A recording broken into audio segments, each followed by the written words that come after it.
Hey guys, thanks for joining me for another Dissidia Final Fantasy Opera Omnia video. Today we're going to do a character guide on Rain. So this is my second time doing a character guide, but he just got his FRBT, so this will be his FRBT character guide. So in this video, we're going to take a look at Rain's calls, we're going to look at his artifacts and his spheres. For those of you not familiar with Rain's, he is basically a all-out damage dealer who's really based on launch damage, and he has a very unique launch follow-up that helps him do a lot of damage. This guy was meta-defining when he first came out. He's pretty much always been good. Like, he's never really not been good. Like, he's always been usable just because of how busted his kit is and enabling launch. Even him just as a call has been super useful during force times because it helps you do a lot more damage during force times. So Rain's, even as a call, has basically been used the entire Shinryu era.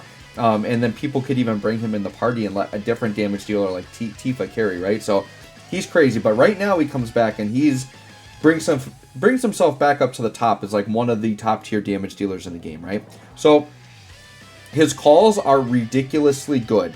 Probably one of the most used calls that I've used in the game, especially for launching, right? So both of his calls will launch. So his 15 call, the Cavalry Rush, this basically will pull an ally forward. So the other thing that's cool about Rain's is he has turn manipulation. And then he also has Dispelling and Cleansing, which is crazy too. So Rain's has a lot of good things going for him, right? But Cavalry Rush, the big thing with this is it will just pull an ally forward and then it initiates a launch. And then Heavenly Fist will pull the whole team forward and then it will initiate the launch and make other enemies launchable. And so the thing is, while the call effect is up, it's going to make the enemies launchable from that character. So, this was a really heavy strat during Camelot's time, where basically whatever your BT character was, or your main damage dealer that you're going to use during Cam's Force time, they would have like a Rain's call on. If you didn't have like Selfie, right? You'd put the Rain's call on, pop that, go into burst phase, that call would stay active through the whole burst phase, and then you're just launching constantly, right? So very, very good calls. So Rain's is a character whose calls are worth summoning for. So let's say you don't have Rain's at all, you don't want to invest in the FRBT, he is still worth summoning for just for the calls because they're going to be very useful to you, especially if you want to use launching, right? So let's go ahead and look at Rain's himself. So Rain's artifacts, pretty easy here. You just want to go attack 108 and then a C50, which is Guardian Corps Officer up. This basically says when he launches, which he's going to launch on every attack, he basically increases all of his stats by 5% for 8 turns. So he's literally...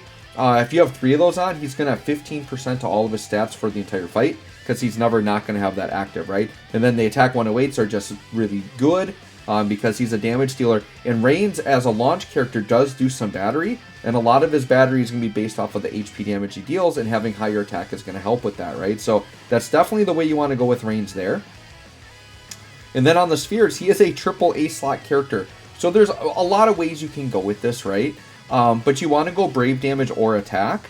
And one thing to note is that he does ignore defense on his follow-up, so you might want to lean a little bit more brave damage, because that's going to be a little bit more impactful than attack because he's ignoring defense anyways. But, you know, a lot of his attacks don't ignore defense, so having attack is also very good. So just do a nice mix of brave damage and attack. I put Rain's own on him because it is a launch-specific one, and since Rain's... So one thing I would do is make use of any launch spheres you have that are good. So Rain's own is very good because he's going to basically have a stacking attack buff every time he knocks back, so that's very good. This one, this could just be on anybody, but I just have Kadaj's on here because it's a Max Brave attack sphere. So Max Brave and attack as a combo is very good. And then I have Edgar, who's probably one of the better, more generic Brave damage spheres you can have on here, right? Now the thing is Rain's himself doesn't really inflict debuffs, but you can still get away with using these because odds are somebody on your team is going to debuff somewhere. Unless you're running this rare team that doesn't debuff at all, like, you're going to be fine with this. But if you want it to be more self-sufficient to Rain's, maybe don't use the debuff ones because he really doesn't inflict debuffs at all. So you do want to be careful about that, but I'm fine with it. Pretty much any character is going to debuff at some time, like most team comps will. So don't worry about that as long as you know you're going to be running characters that do some type of debuff. So more traditional ones you'd want to put on here, like Jack Call is good, because that's going to do attack and brave damage up. I think Sephiroth is probably a really good one. So like Sephiroth would pretty much replace Kadaj as a very easy one to activate. Just any of those like crit damage ones. You could put other launch ones on there. You have a lot of options, right? But just go for brave damage, attack, or attack and max brave as a combo. Okay, that being said, let's hop into the showcase here. So here's the situation. I am choosing not to pull on Reigns. I did my free multis, didn't get anything. If I get his BT on the free multi somewhere along the line, great. But for me personally, based on my box, I don't need his BT or FR, and he's still very good as an LD only. So this showcase is going to be LD only, but I will talk about and explain what the FR and BT do, just so that you guys understand that, right? I do suggest if you're planning on using Reigns as one of your main damage dealers, you probably do want to get BT and FR for him if you're planning to use his FR phase, right? So we'll hop in, sure, we'll grab a selfie friend. I am bringing Pandemonium as the summon. Now, I haven't leveled my Pandemonium up. I believe he just dropped with Pandemonium Spiritus, so I'll start working on that here this week. But Pandemonium is pretty much made for launch characters. So if you're bringing a launch comp, you usually want to bring Pandemonium. It increases the damage while you're launching, right? All right. So with Reigns, there really isn't a specific order that you need to do the moves in. So I'll just kind of go through the listing and explain what the moves do. Now, the first thing you're going to notice is that Reigns has an overhead buff. This overhead buff is very good. Just gives him some stats. So like attack, brave damage. He gets extra HP damage during launch. So to upkeep that, that's just through his EX. So as long as you use the EX, you're going to upkeep the overhead. I'll talk about the EX when I actually use it. We're going to go ahead and start with the 15, which is Ruinga Storm. This is pretty much going to be like a filler attack that you use, but it is very important because it upkeeps a very important buff for him. So let's go ahead and press it. And you're going to see he's just going to instantly launch, like with every button he presses pretty much. Okay, and then we'll go ahead and do the launch damage. Alright, and then here he gets a big follow-up at the end. So anytime he initiates a launch, he does that follow-up on the end, which is very important. And that comes from Ruinga Storm. So Ruinga Storm does the big attack, and then we get the launch, and then he gets a buff called Cavalry Commander. So Cavalry Commander basically gives him an attack and max brave up, but it also enables Impact Strike. So you want to make sure, if I go on Reigns here, this Cavalry Commander that you're upkeeping that. So you got to make sure you press, like the 15 isn't like his best button to press, but you want to use it just one as a filler if you just don't want to use up other skill uses, or two to upkeep Cavalry Commander, because his follow-ups are what really, really, really make him good, right? So just keep that in mind.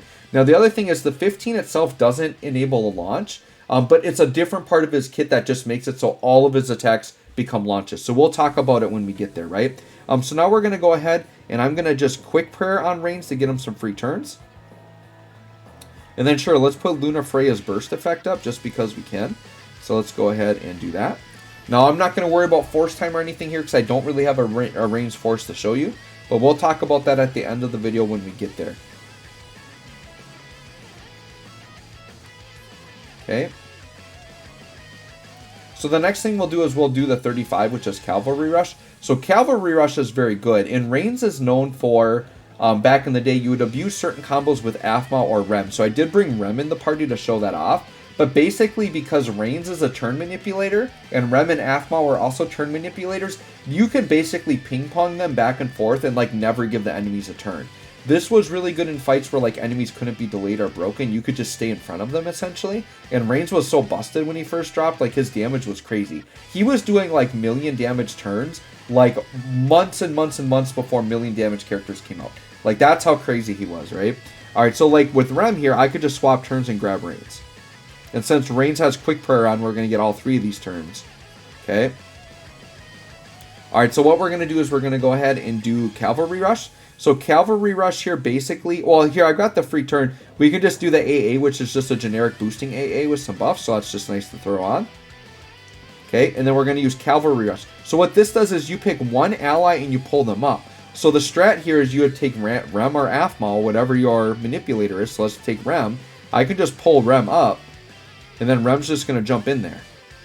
And then Rem would get a turn, and then Rem could just swap turns back into Reigns, and they can just ping-pong off of each other, right? And there's Impact Strike Plus.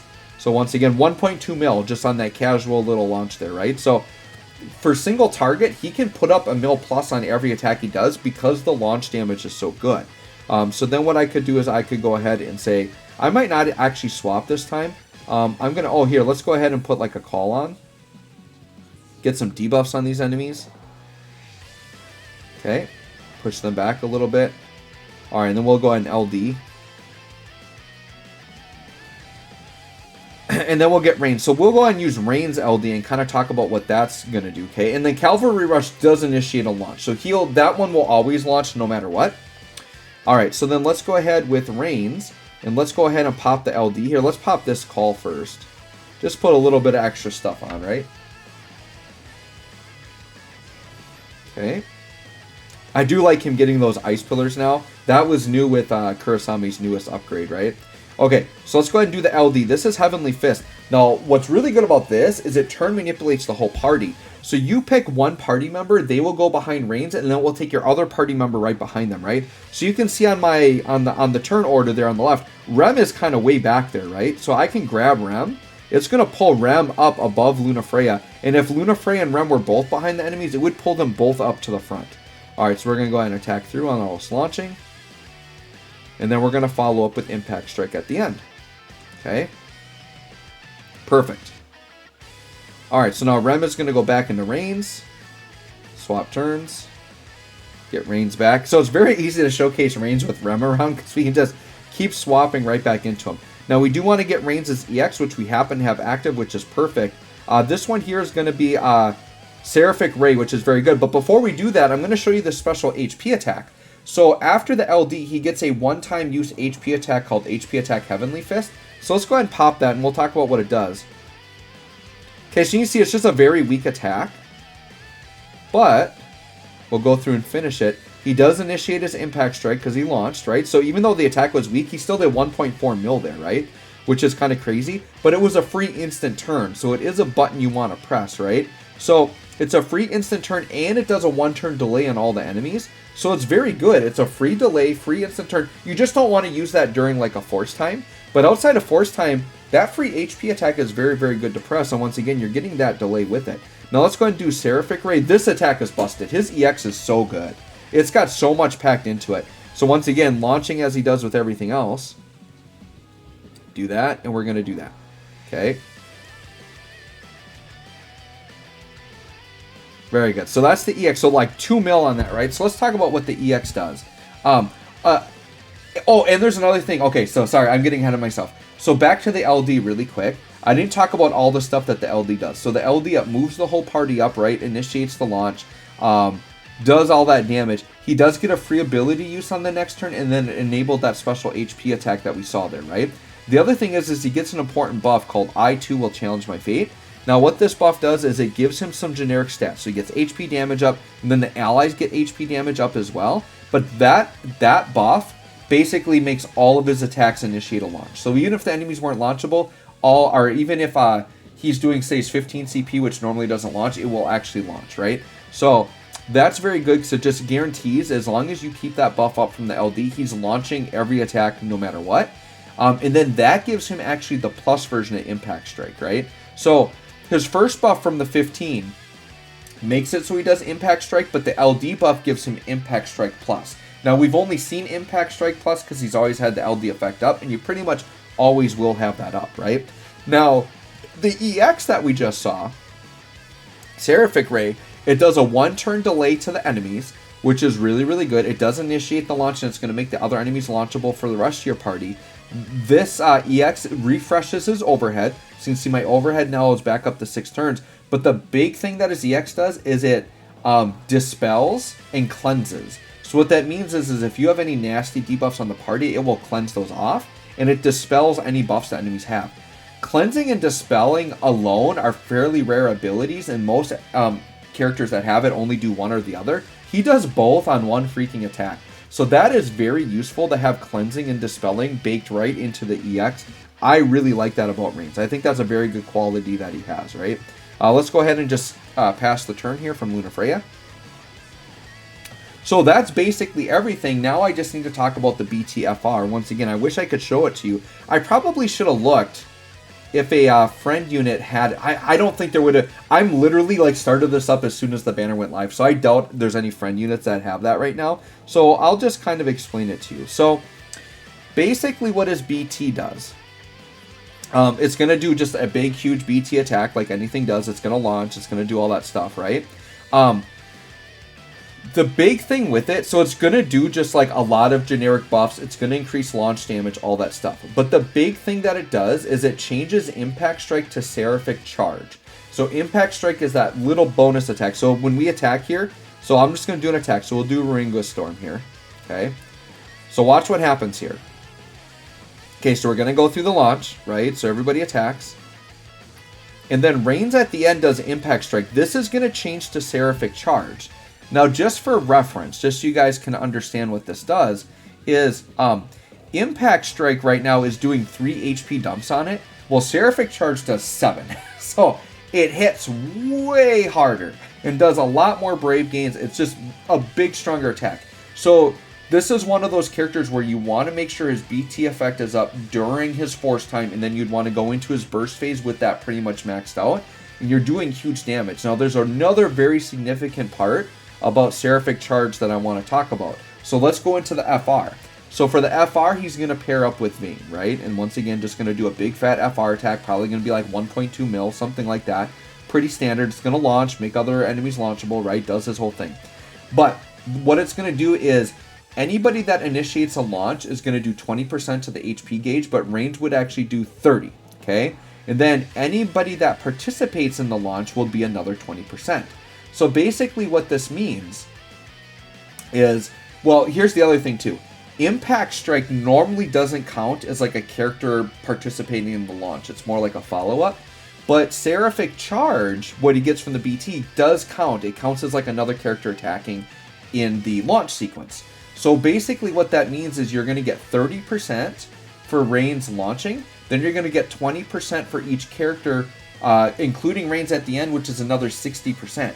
So basically, whenever Reigns is launching, you're getting 90% a shot.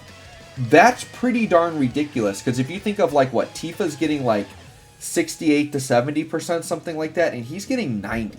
So Reigns is a very competent damage dealer, and I think once you got all of his gear on, in terms of like single target like launch damage, it's going to be crazy. So this is why I tell people, if you're going to go in on Reigns and you want to use his FR, the BT is very important because you really want Seraphic Charge.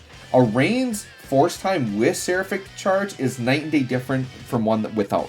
It's basically almost not even worth using, because then you might as well just bring Tifa or Rinoa, right? So if you want a very good competitive Force time, you're going to want the BT, and you're going to want it green, because you want to use it first to get the attack up with just the singular green BT attack. Then you want to actually go into burst phase after you hit the FR. That's really the way you want to run Reigns, right? So anyways, guys, there you go. That's Reigns in a nutshell. He's a very good, powerful character. But I think if you're not going to use his FR and you just want, like him in the party right now, you can see he's been putting up good damage throughout this fight, right? Like he's launching for like 1.2, 1.4 mil a shot. Like that's good, competent damage. And then you would just use like, pair him with like Tifa in the party or something like that. He will help initiate launch. And then you could bring in like a selfie friend on Reigns to do like wall and do all your force charging. Reigns would be back in and just be like a complimentary damage dealer, right? So anyways, let me know what y'all think of Reigns. Hope this guide helps. Thanks for watching. We'll catch y'all on the next one.